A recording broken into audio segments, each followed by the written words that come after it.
First of all, being Parkdolg Duty. Being Parkdolg Duty is, you have your cylinders, you're a human machine, right? When we were moving through, I guess, evolution, or moving up in the scheme of things, we were developing, animals don't all have 3 brains, these cylinders that we're talking about. So the cylinders, motor, emotion, and intellect. There's more cylinders like the sexual and instinctual cylinder, but the motor, sexual, instinctual cylinders are just contained all in the function of of one brain. So that's the motor, instinctual, sexual brain, and then you have the emotional brain and the intellectual brain. This, to a degree, can be found, literally in the human brain. Our core of our brain is like instinctual, and then there's the mammalian part of the brain, which is the emotional part, and then there's the rational part, there's different layers of the brain. The concept is we have kind of these 3 ways of being, and you can see it in the animal kingdom. There are some animals that are singularly brained, like a worm is kind of one-dimensional, just moving through the earth, but,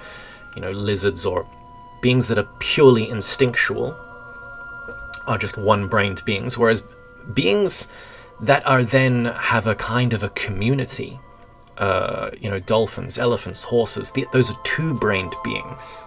Dogs, cats, 2-brained beings, they have that emotional part of them. And then finally, you have this 3rd brain. The problem is with the 3rd brain comes reason. And here's the thing, when you exist with those previous brains, what are you? You're instinctual. What does an instinctual creature do? It moves through the world instinctually. It breathes, it sees everything.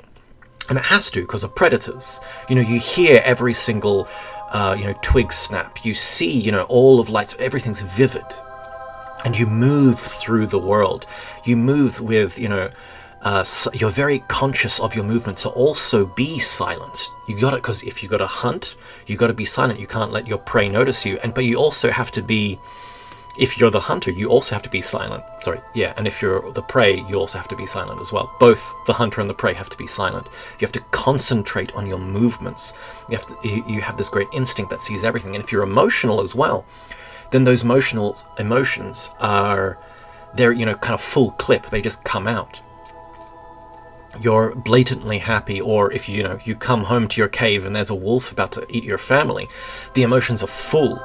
It's full. It's either life or death. It's just bam, straight out there. But if you have reason, well, then reason can do other things. Reason can, with reason you can do things that you wouldn't normally be able to. With reason you can, make a fence. You can make weapons. Makes hunting easy. You can make a trap, so you don't need to be quiet. You just make a trap, leave it there, and come back and look. There's prey you've gotten caught there.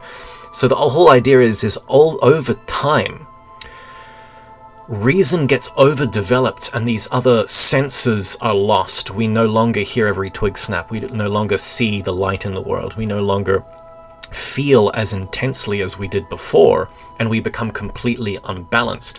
Why is this important? Because Parkdolg being duty is a completely balanced being, uses all of their cylinders, all of their brains, they're integrated.